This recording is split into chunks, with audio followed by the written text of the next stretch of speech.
On the bright world of Aurelia Prime, the Galactic Council called a meeting. The council hall was huge and full of light, with tall glass walls and soft white floors. Representatives of many alien species sat in a circle. Their faces and bodies were very different.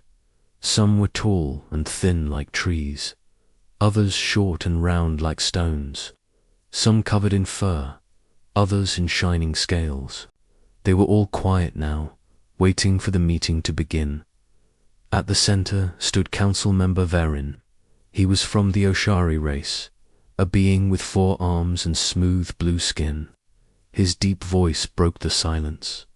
"We have a matter of great concern," he said.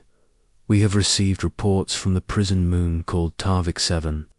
The humans stationed there as guards are unusual. They do not carry weapons. Yet, in all the time they have been on duty, not a single prisoner has escaped." Murmur passed through the room. A tall, insect-like delegate clicked her mandibles. "How is this possible?" she asked. "Even our strongest guards cannot control those prisoners without weapons." Varin shook his head. "That is what we must discover. Some say the humans use hidden technology. Others say it is some kind of psychological trick, but the Council cannot ignore it. If humans have found a new way to control others, it may be dangerous." An older delegate, whose face looked like carved stone, spoke slowly. "Are you suggesting we fear the humans?" "I am suggesting we investigate them," Varin replied. "We need to know the truth." After some discussion, the council agreed to send an agent to Tarvik 7. This agent would watch the humans in secret and find out how they kept order without weapons. A slim figure stood and bowed. He wore a dark cloak and had pale grey skin and dark eyes. "I will go," he said. "My name is Kresh. I will take my assistant and we will find your answers." The council approved. Kresh left the hall quietly, already planning his journey on Tarvik 7. Far from the shining cities of Aurelia Prime, the air was thin and cold. The prison moon was a rough place, with sharp black rocks and heavy gates. The sky was always grey, and strong winds howled through the empty yards. Inside the main yard, 2 humans walked slowly along the fences. They wore simple, dark uniforms, with no armor or weapons. One was a young man named Matthew Clark. He was tall and strong, with short brown hair and calm eyes. The other was a young woman named Claire Parker. She was a little shorter, with dark blonde hair tied back and a serious expression. They walked side by side, saying nothing. Behind the fences, the prisoners watched them. These prisoners were not ordinary criminals. They were warlords, killers, and outlaws from across the galaxy. Some had claws, some had sharp teeth, some could spit fire or crush stone with their hands. Yet when Matthew and Claire passed by, the prisoners stepped back.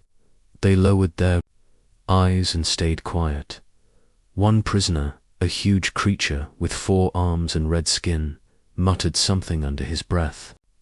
Matthew stopped and turned to look at him. The prisoner froze, his eyes wide. Then he stepped back into the shadows, saying no more. Matthew and Claire continued their walk. Later, inside the small guard station, Claire sat at the desk drinking water. Matthew stood by the window, looking out at the yard. "They're restless today," Claire said softly. Matthew nodded. "They feel something coming." She glanced at him. "Do you feel it too?" "Yes," he said. "No, something's watching us." Far above, hidden behind a ridge, Kresh stood with his assistant. They wore camouflage suits that blended into the rocks. Through a small device, Kresh watched the humans closely. "Look at them," Kresh whispered. "No guns, no shields, no fear. The prisoners obey them anyway. What are they hiding? His assistant, a young alien with wide green eyes, shook her head. Maybe it is their minds, she said. Maybe they can control thoughts. Kresh frowned. Then why no record of this ability? Humans are not known for mental powers. They watched as the humans finished their shift and disappeared into the main building. At that moment, Kresh made a note in his log. The humans remained calm and in control. The prisoners seemed to respect or fear them for reasons unknown. No sign of weapons or obvious tools. The next step is to provoke them and see what happens. As the night fell over the moon, the yard grew quiet. Only the cold wind moved through the fences now. Inside the building, Matthew lay awake in his small room. He stared at the ceiling, listening to the faint sounds of the prisoners below. He could feel their anger and their fear. He could feel the eyes of something else, something hidden. Watching him too, Claire sat in the small common room, reading a book. She looked up when he walked in. Couldn't sleep, she asked. Not yet, he replied. You, same, she said. They sat in silence for a while. Then Claire closed her book and spoke quietly. Do you think they'll ever understand? She asked. Matthew looked at her. Who? The council, she said. These people watching us. Do you think they'll ever understand what we do here? Matthew thought about it. Finally, he shook his head. Maybe, maybe not. But that doesn't matter. Our job isn't to make them understand. Our job is to keep the peace. Claire smiled faintly. And we're good at it. The best, he said simply. Outside, high on the ridge, Kresh and his assistant continued to watch. Through the dark. The humans seemed quiet and ordinary to them. But something about the way the prisoners behaved, something about the way the humans carried themselves, made Kresh uneasy. He turned off his device and whispered to himself, What are you hiding? Humans? The wind carried his words away, and the stars above remained silent. The next morning, the thin grey light of Tarvik 7 spread across the prison yard. The wind was quiet for once, but the air was still cold. The prisoners moved slowly through the yard, keeping to themselves. Some sat on the cold stones, some walked in circles, and some just stared at the ground. Matthew Clark and Claire Parker stepped out of the guard station together. They wore the same plain dark uniforms as before. Their boots made soft sounds on the stone path as they walked toward the yard gates. Inside his hiding place, above the ridge, Kresh watched them closely. His assistant, crouched beside him, handed him the small viewer device. They begin again, she whispered. Kresh nodded, his dark eyes fixed on the humans. Watch carefully. Today we will see what they really are. The two humans entered the yard. The prisoners looked up, but quickly turned away again. Some even moved aside to let Matthew and Claire pass. Matthew walked slowly, his hands behind his back. His eyes moved over the prisoners calmly but sharply. Claire stayed at his side, her face quiet and steady. They didn't speak, but they didn't need to. The prisoners already seemed nervous. Kresh studied everything. He saw no hidden weapons in their uniforms. He saw no strange devices. And yet, as the humans walked past a group of 3 large prisoners, the biggest one, a hulking creature with black horns and yellow eyes, stepped back and lowered his head. The assistant leaned closer to Kresh. See, they do nothing. Yet even the strong ones fear them. Kresh frowned. There must be a reason. He switched the viewer to record as the humans stopped in front of another group of prisoners. This group was more dangerous. They were 6 in number, with sharp claws and thick hides. They whispered among themselves, glancing at the humans with anger in their eyes. Matthew stared at them without a word. Claire took a single step forward. One of the prisoners bared his teeth and hissed. He took a half step forward as if to attack. Matthew tilted his head slightly, his eyes fixed on the prisoner.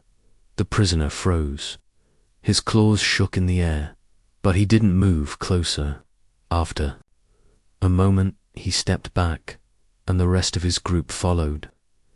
Crash's assistant exhaled slowly. I don't understand. It's as if they drained the fight out of them. Crash's eyes narrowed. They are hiding something. Nobody can control criminals like this without fear or force. Nobody. Matthew and Claire finished their rounds and returned to the station. Crash and his assistant climbed down from the ridge and walked toward the main gate. They wore the disguises of supply clerks now, carrying crates of food and tools. The guards at the gate let them in without question. Inside, Crash saw the humans standing at the desk. Matthew looked up as the clerks entered, but only nodded and went back to reading a report. Claire didn't look up at all. Crash placed the crate on the floor and glanced around. The room was plain and clean, with no weapons on the walls. No shields, no alarms. Just a few chairs, a desk, and some papers. After dropping off their supplies, Crash and his assistant left and went to the observation room above the yard. From there, they could watch without being seen. A loud buzzer sounded, and the prisoners returned to their cells for lunch. The yard was empty now. We need to see more, Crash said. What will you do? Asked his assistant. Crash leaned closer to the glass and smiled slightly. We will create a problem. Then we will see what the humans do. He took out a small device and pressed it. In the control room below, a door lock clicked open. In the lower levels of the prison, a door to one of the worst cell blocks swung open. Inside were prisoners known for starting fights and killing guards in other prisons. They looked up, surprised but eager. Go, one of them growled to the others, now is our chance. They charged out of the block and into the halls. The alarm lights started to flash, but no sirens blared. Crash and his assistant watched as the group of dangerous prisoners stormed into the yard. The other prisoners backed away quickly, sensing trouble. Matthew and Claire. The sky over Tarvik 7 was darker than usual. Thick clouds hung low, and the cold wind moved dust across the empty yard. Prisoners stayed quiet in their cells after the failed uprising the day before. Even the boldest of them no longer looked at the humans when they passed. Matthew Clark and Claire Parker began their shift at the usual time. Their footsteps echoed in the hallway as they walked toward the yard gate. Matthew's face was calm, his hands behind his back. Claire's eyes were steady as always, watching everything but giving nothing away. The prisoners heard the gate open and saw them step into the yard. Some turned their backs. Others peeked for a moment before looking away again, on the ridge above. The prison Crash watched through his small viewer device. His assistant stood beside him. Her arms crossed tightly as if the cold had finally gotten to her. They're here again, Crash said quietly, just as calm as ever, unarmed, unafraid. His assistant nodded but did not speak. Crash narrowed his eyes. Yesterday they stopped a riot. Today I will see what really lies beneath that quiet. He pulled a small controller from his pocket. With one press of his thumb, a coded signal went into the prison's control system. Far below, several cell doors clicked open at once. In the far hallway of the prison, the most dangerous prisoners stepped into the open. These were not just killers. They were warlords, hunters, and predators from across the stars. Their names were whispered in fear even outside the prison walls. One of them, a massive creature covered in bone plates, cracked his knuckles and grinned. Finally, he growled, his voice deep and rough. Time to end this. The group began marching toward the yard, their heavy footsteps shaking the floor. In the yard, Matthew and Claire had stopped walking. They already knew something was happening. Claire's eyes lifted toward the gates just before they burst open. A wave of prisoners stormed out. Their weapons were nothing but stolen pipes, broken stones, and sharpened scraps of metal. Yet their faces burned with anger and hate. The other prisoners who had been in the yard scrambled to the edges, pressing themselves against the walls too. Stay out of the way. At the front of the charge was the massive prisoner with the bone plates. He pointed at Matthew and Claire. "You too," he roared. "Your time is over." Matthew stood perfectly still. Claire stepped slightly to the side, but kept her gaze on the charging group. Kresh leaned forward, watching from above. His heart beat faster now. He whispered to himself, "Now they will show it." Whatever it is, the prisoners ran faster, their weapons raised. The massive leader swung his pipe in the air and shouted again. But as they closed the distance, something strange happened. One of the attackers slowed down. Then another, then another. Their loud shouts turned to silence. The leader stopped just a few feet from Matthew. He lifted his pipe high, but froze when he looked into Matthew's eyes. Those eyes were not angry. They were not afraid. They were calm and steady, like two stones sunk deep into the earth. The leader's arms began to shake. The pipe fell from his hand and clattered onto the stones. Behind him, the others hesitated, their weapons lowered. Some of them dropped what they carried and took a step back. Claire's eyes swept over the group. Her presence seemed to push them down without a word. Finally, the leader let out a sharp breath. He turned around and walked back toward the gates. His gang followed, silent and ashamed. The yard fell quiet again. Matthew and Claire stood alone. In the center, they waited until the last prisoner was gone. Then Matthew turned to Claire. She gave a small nod. They began walking again, as if nothing had happened. On the ridge, Kresh gripped the edge of the viewer device tightly. His assistant stared down at the yard, her mouth slightly open. "They didn't fight," she said softly. "Double quotes, no," Kresh said. His voice sounded strange, even to himself. "They didn't need to." He watched the humans disappear back into the building. Then he slammed the viewer device shut and turned away. "There is an answer," he muttered. "There has to be. Nobody does what they do without a weapon, a trick, at something." His assistant looked at him carefully. "Maybe," she said quietly, "what they carry isn't something you can see." Kresh didn't reply. That night, Matthew sat in his small room looking out the window. The stars were faint behind the thick clouds. The hum of the prison filled the silence. Claire knocked once and stepped inside. She carried 2 cups of hot water and set one down on the table beside him. "Another test," she said. "Yes," Matthew replied. "They're getting desperate," she added. He nodded. "Because they don't understand." She sipped her water and sat down across from him. "Do you think they ever will?" Matthew looked at her and thought for a moment. "Maybe," he said, "but it won't change anything. What we are can't be taught, can't be taken." She smiled faintly. "That's why they fear it."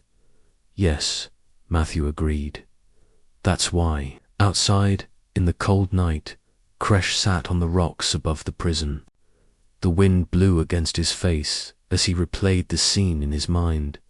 The prisoners charging, the humans standing still, the prisoners stopping. He clenched his fists and stared at the silent yard below. Tomorrow, he whispered to himself, tomorrow, I will find the truth. The stars above did not answer. The next morning, the air over Tarvik 7 was colder than before. Thin snowflakes fell from the dark sky, melting as they touched the stone yard. The prisoners stayed quiet in their cells, and the guards spoke in low voices. The silence felt heavy, as if everyone was waiting for something to happen. Matthew, Clark, and Claire Parker began their shift as usual. They walked side by side through the empty hallway toward the yard. Their faces showed no emotion, but their eyes watched everything. Krish stood in the observation room, leaning over the glass. His assistant was behind him, holding the small viewer device. Her hands shook just slightly as she adjusted it. Today, Kresh said, I will get answers.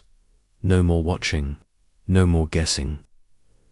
I will speak to him directly. His assistant looked up at him. You'll reveal yourself. Yes, he said without turning round. There is no other way. I must know what he carries inside him. I must see it for myself. Down below, Matthew and Claire entered the yard. The prisoners stayed still. They watched the humans but did not move closer. Kresh left the observation room and walked down the long stairway. His cloak brushed the walls as he moved quickly but quietly. His assistant followed a few steps. Behind, when they reached the yard, Kresh stopped for a moment at the gate. He looked at Matthew and Claire, standing at the far end. Then he took a deep breath and walked forward. Matthew noticed him first. His eyes followed Kresh as he crossed the yard. Claire turned her head slightly and watched Kresh stopped a few feet in front of them. His cloak hung heavy around him, and his dark eyes studied Matthew carefully. So, Matthew said softly, you've decided to stop hiding. Kresh's lips pressed into a thin line. You knew, yes, Matthew answered.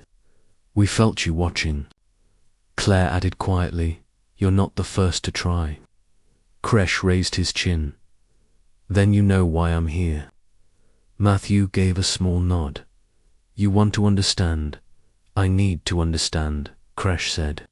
His voice was sharp now, cutting through the cold air. I've watched you stop riots without lifting a finger. I've seen killers and beasts bow their heads to you. You carry no weapons. You wear no armor. Yet they fear you more than death itself. How? What do you use? Tell me. Matthew's eyes stayed steady. He didn't speak right away. He just looked at Kresh in silence. Claire stepped closer to Matthew, her gaze fixed on Kresh. And if we tell you? She asked, Kresh, single quotes as hands tightened into fists at his sides. Then I can report to the council. I can tell them what makes you so dangerous. And perhaps they will finally decide what to do about you. Matthew sighed softly. Then he nodded. Come, he said. Walk with us. Kresh hesitated, but then he followed as Matthew and Claire began to walk slowly along the fence. The prisoners watched them quietly from behind the bars, but none dared to speak. Matthew kept his hands behind his back as he walked. His voice was calm when he spoke. You believe we have some secret weapon, a hidden power, some invisible force that bends others to our will. Kresh kept pace beside him. Yes, because there must be something. Matthew shook his head. There is nothing you can hold in your hand, nothing you can measure. What we carry is not in our pockets. It is not in our blood. It is in our history. Crash frowned. Your history. Claire spoke next. Humans were not born into safety. For thousands of years we fought everything. Storms, beasts, each other. We learned to stand when we wanted, to fall, to keep walking even when our bodies screamed to stop. We learned that fear only works if you let it, and we stopped letting it. Matthew's eyes met Crash's. What they see when they look at us is not power. It's not even courage. It's the knowledge that nothing they can do is worse than what we have already endured. They see it in our eyes, and they know. Crash slowed his steps, staring at Matthew. That's all, he asked, though his voice was softer now. Just history. Matthew stopped walking and turned to face him fully. History and choice. We choose not to fear them. We choose to face them without weapons, because we don't need them. We carry everything we need here. He tapped his chest. Then he tapped his temple, and here. Crash looked down at the ground, his mind turning over the words, after a long silence. Claire said quietly, "You've been trying to find a weapon, but you've been looking in the wrong place." Crash looked back up at them. The council chamber on Aurelia Prime was full and restless. Soft light came through tall glass windows, but the air inside felt heavy. Representatives from many worlds sat in their seats, their voices low but tense. The news from Tarvik 7 had reached them, and no one could stay silent now. Crash stood at the center of the room. His cloak hung loose around his shoulders, and his eyes were tired but sharp.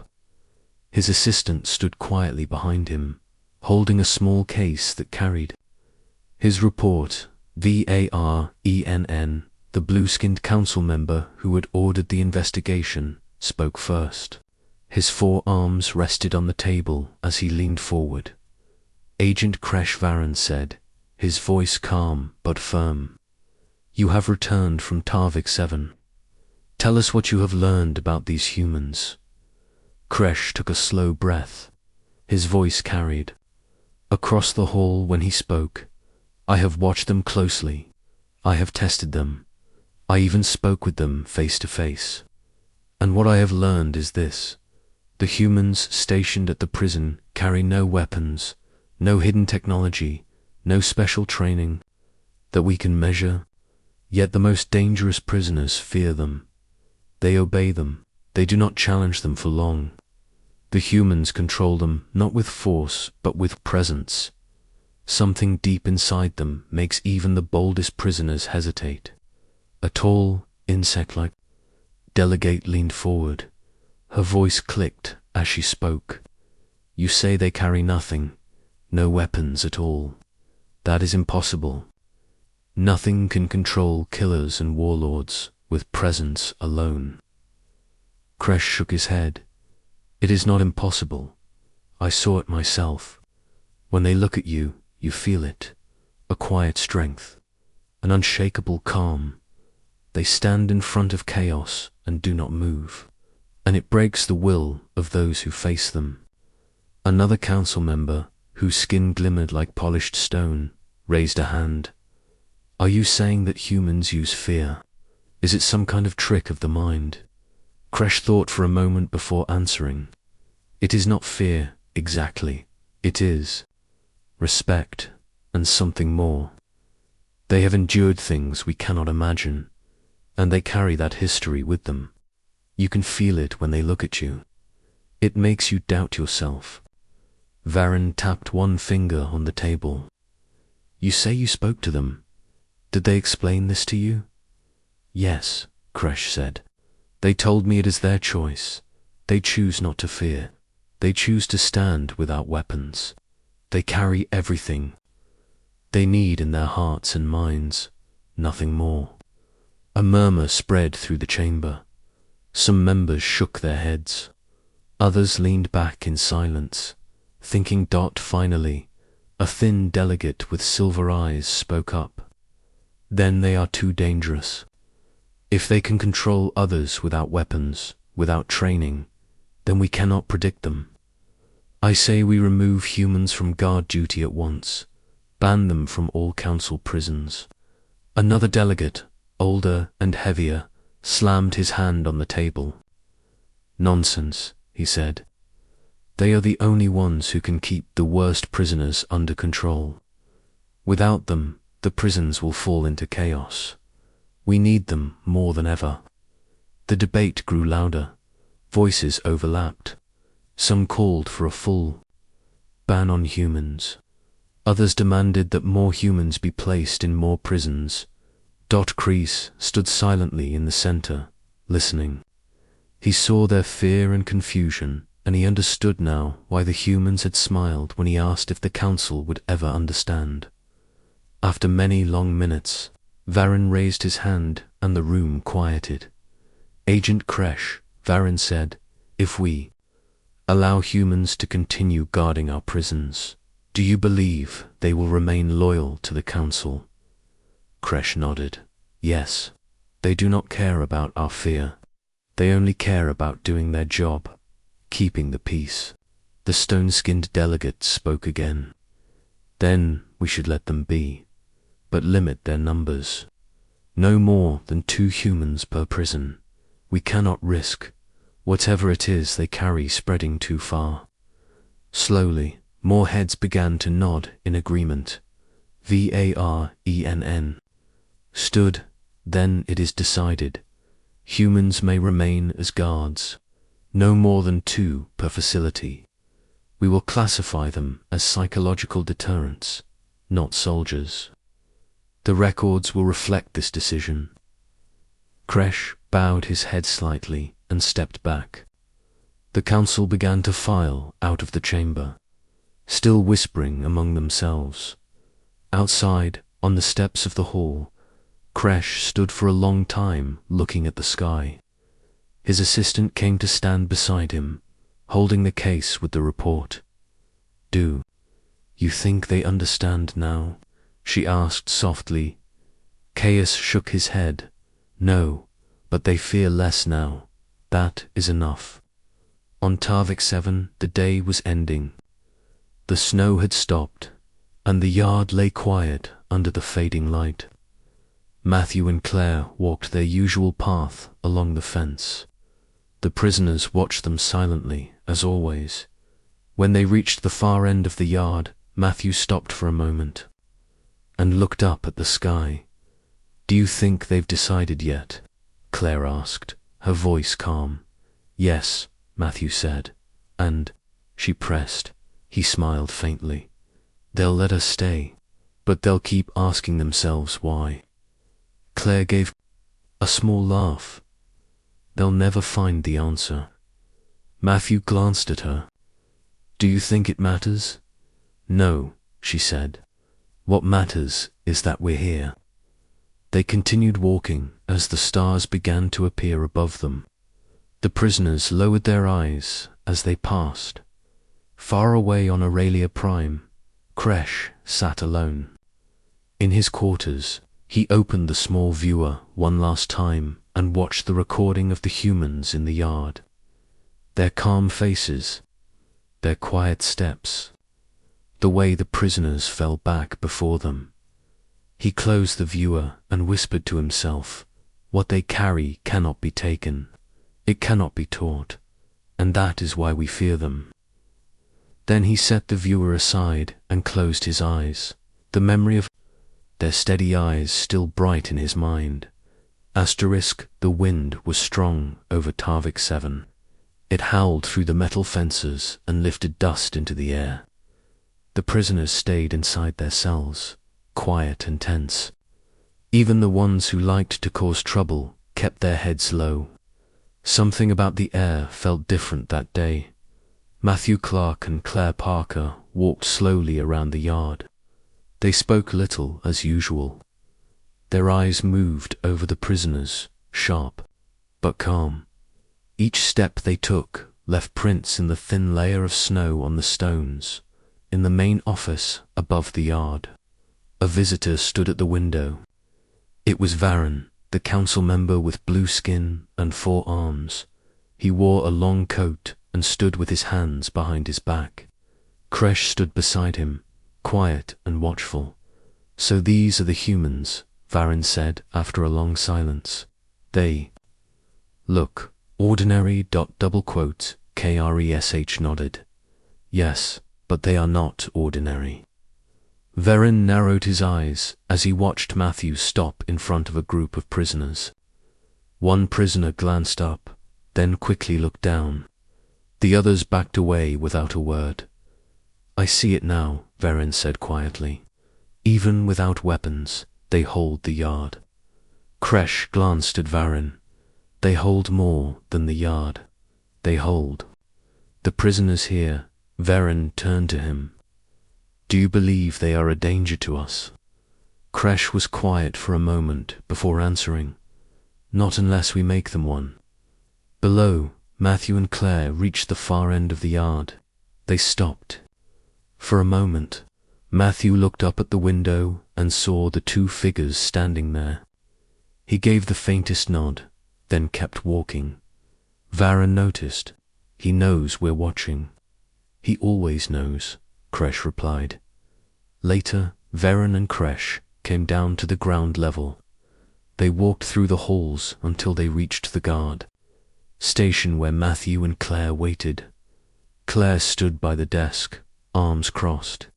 Matthew sat on the edge of the table, calm as ever.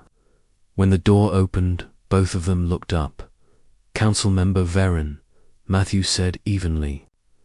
"To what do we owe the visit?" Varen stepped inside, his long coat brushing the floor. He studied the 2 humans for a moment before speaking. "I came to see you for myself," Varen said, "to see if the stories were true." Matthew raised an eyebrow. "And what do you think now?" Varen looked at Claire, then back at Matthew. "I think the stories don't tell enough." Claire spoke softly. "Then why are you here, really?" Varen glanced at Kresh before answering. "Because the council is divided. Some believe you should be removed.